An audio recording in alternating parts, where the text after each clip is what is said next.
Hey you guys, and welcome to my channel, and assalamu alaikum to my Muslim subscribers. Now this video idea, it literally just dropped into my head, and when this happens I'm like, uh-oh, somebody needs to hear this message. So I'm very happy right now. It means that, people are coming into union. It is spring. It is springtime. And you've done the work, you've left situations that haven't been serving you, and you are manifesting healthy, loving relationships, you guys. So now that you have done this, we have to protect it. Oh yeah. We got to protect it, you guys. So that's why I'm making this video. We're going to talk about ways that you can protect your healthy, loving relationship from a narcissist, because you know they're hating. You know they're evil eyeing. You know they don't want to see you move on and do better than them. They're on assignment to intercept you, as a matter of fact. They don't want you to experience real, true love. Like, I'm already experiencing it, honey, because it starts with me. How about that? I'm already experiencing true love, okay? True love from the divine, the greatest, the highest. How about that? Like, how are they blocking love from your life? You're not. You're not. You can't. And, narcissists, they like to try to play God, and they're not. They're nothing but Satan's child, the devil's child, okay?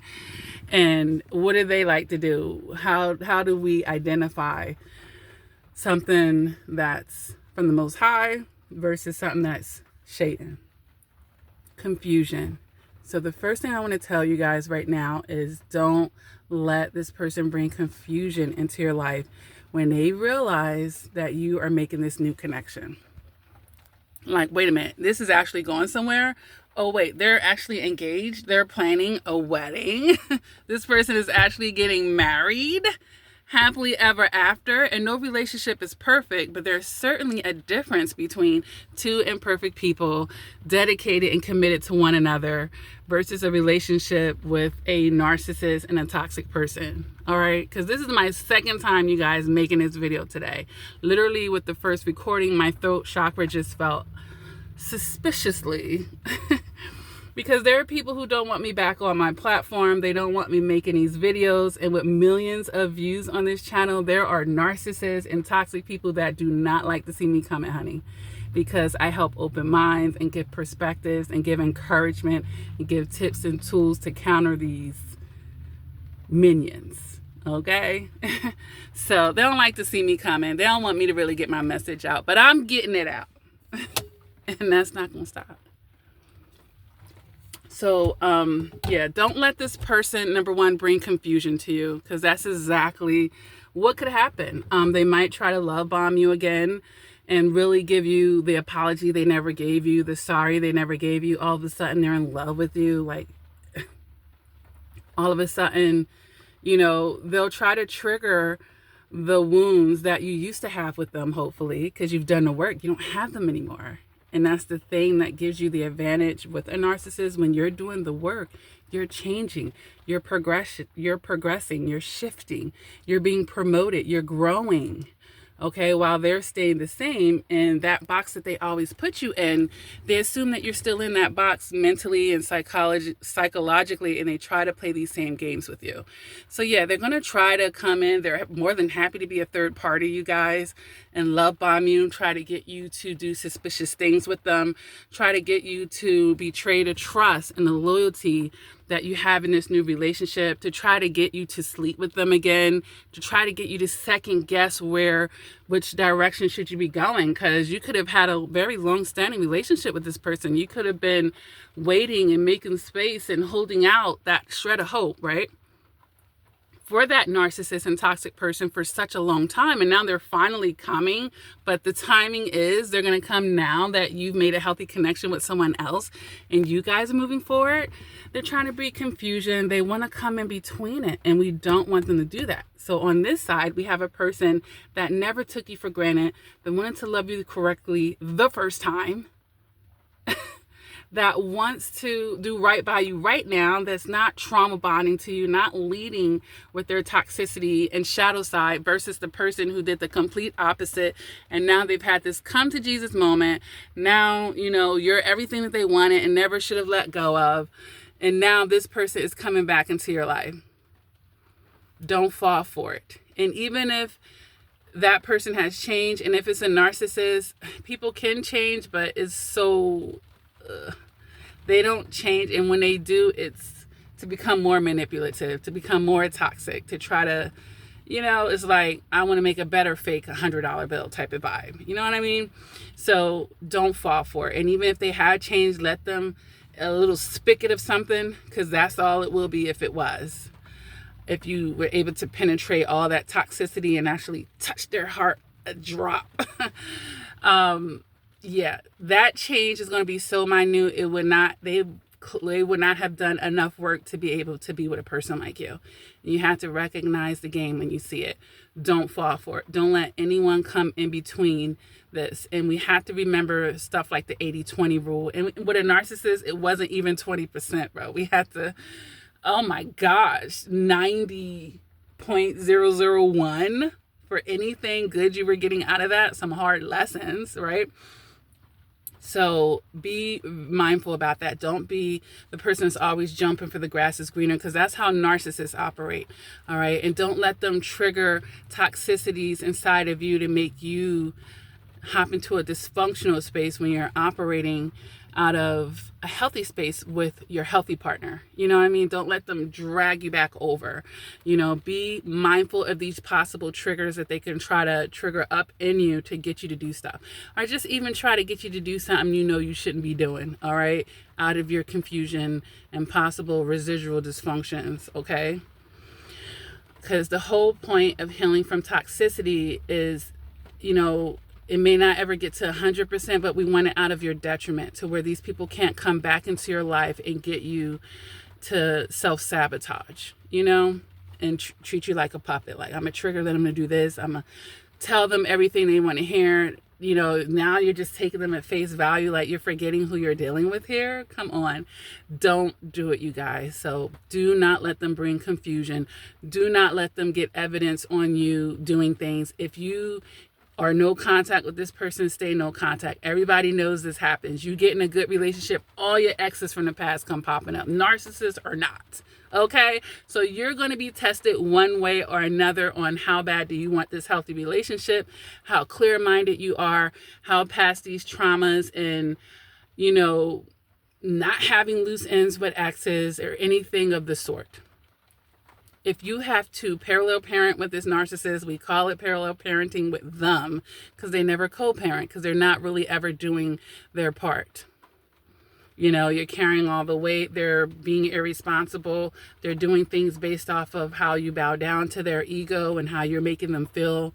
Then that may determine what the child may be worthy to get or not. Like, you're dealing with this foolishness with them if you're even. So if you have to communicate with them on that type of level, gray rock them, only necessary conversations. Of course, absolutely not. Of course, you shouldn't be talking about your personal relationships with them in that way. Okay, so be very careful, you guys, because I don't want you to fall for the okie doke and self-sabotage your relationship, because they could tell you all this stuff. Oh yeah, I want to be with you and this and that, and it's a lie.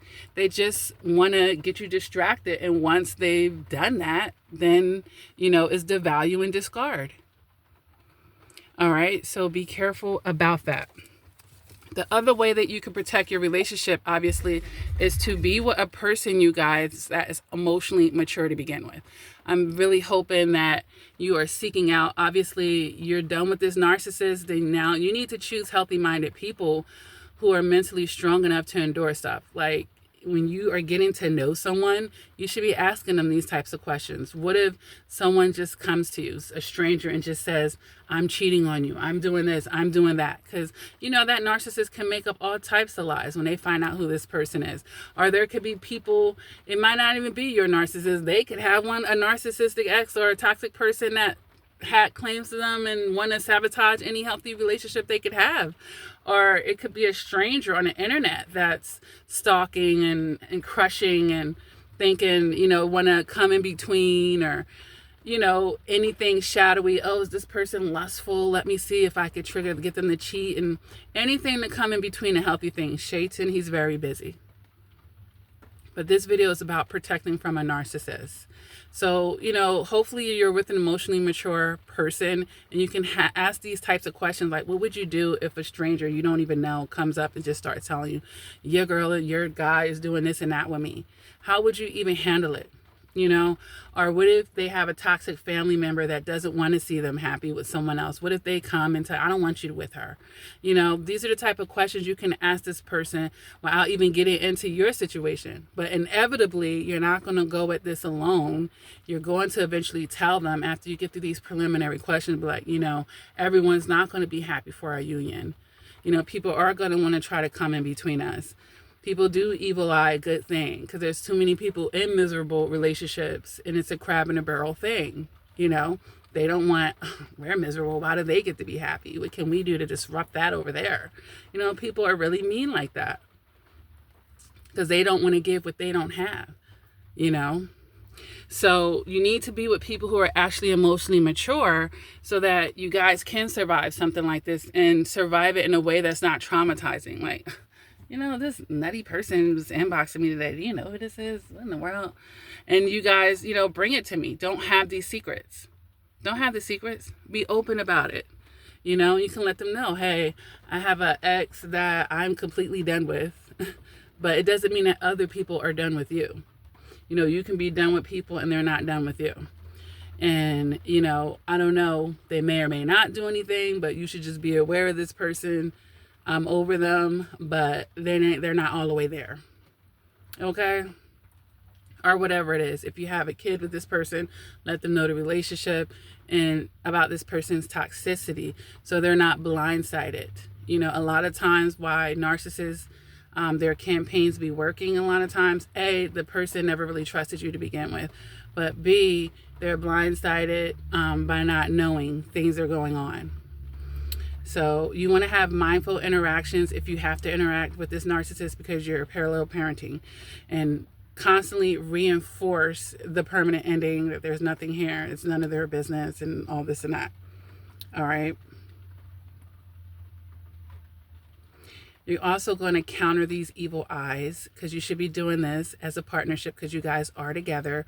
So staying prayed up, continuously speaking life into the relationship, praying together, it's a beautiful thing. Continue to rebuke as well, and doing work on cutting these soul ties and trauma bonds with these people in your past. That's something you can do privately. Just continuing to reinforce that, and in your private prayers to Allah, or the God that you worship, about keeping this person away and thanking them for blessing you with this relationship, keeping it guarded, helping you see what you need to see and be alerted to what you need to be alerted to. The other thing is to move in silence, and this is just my suggestion. It doesn't mean if you don't move in silence that you can't have a relationship. A lot of people put their relationships out there and da-da-da-da-da. I feel like in the beginning, it should be silent because you guys are building a foundation and you want that to be steady and solid. And at that point, it's not exactly cemented yet per se. Like, let's say it's cemented divinely. Like, yeah, I'm putting these two people together and I want it to be this way. Well, the best way to go about it is in privacy. At least while you're building the foundation. I'm not trying to sit up here and say, well, dang, I got married yesterday and I can't share my wedding pictures, or I can't say I got married. I can't claim my spouse publicly. Of course you can. But to me, there's always better ways to do it. And a private life, you guys, is so much of a happy life. You don't have anything to prove to anyone. And just understand the more public that you make it, the more evil eyes that you subject yourself to. And that's perfectly okay as long as you are still doing your spiritual work behind the scenes to counter those things. And both of you are doing that. Okay? Because you can't be all strong, emotionally mature and this and that, and the other person isn't. that's going to start creating an issue. So you guys have to keep doing this, all right?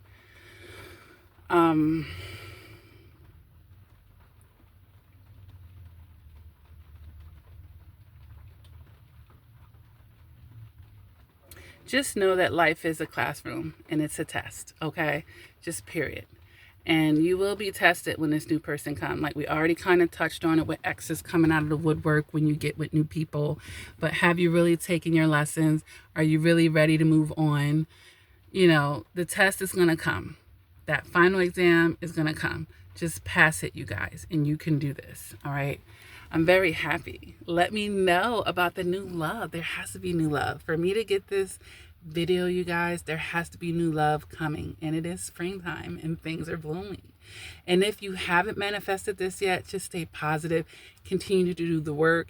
Continue to make space. Continue to move like it's coming at any moment. Because if you stay ready, honey, you don't have to get ready. Okay? Have your mind right. So, you know, when this person comes, you are ready. You know, a lot feels like you're ready to be what he needs you to be with this person. And you guys can come together and glorify that. Union can be glorified.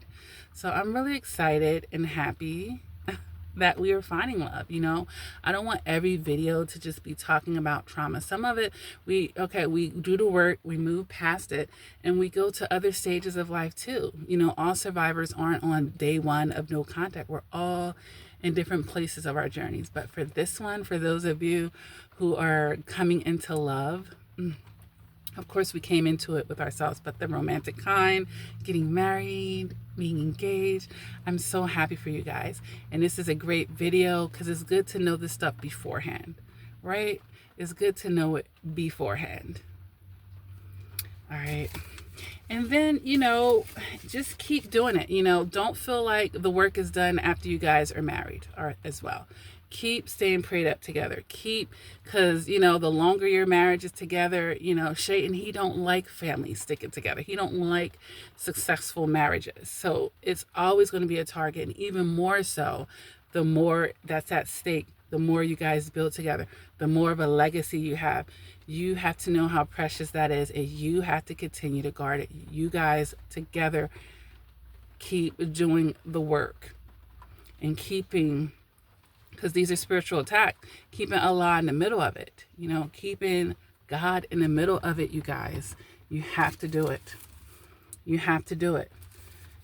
And that, you know, that's transparency, that's not keeping secrets, that's going at it together, that's staying to become one, this staying solid. All right? You guys got this. And I'm so happy. You know, I'm so happy right now. These are great videos. All of them are great videos because they're all helping. All right. So if this content has helped you, make sure you hit the like button and subscribe. Because that's how we exchange energy. You know, it's YouTube etiquette. Hit a like. You know, you appreciate the content, hit a like. But I like to have the conversations, hence the channel name, BahiyyahConversations. So leave some more comments, you guys. I want to interact with you more. If there's any video topic that you would like for me to do, you can let me know down there.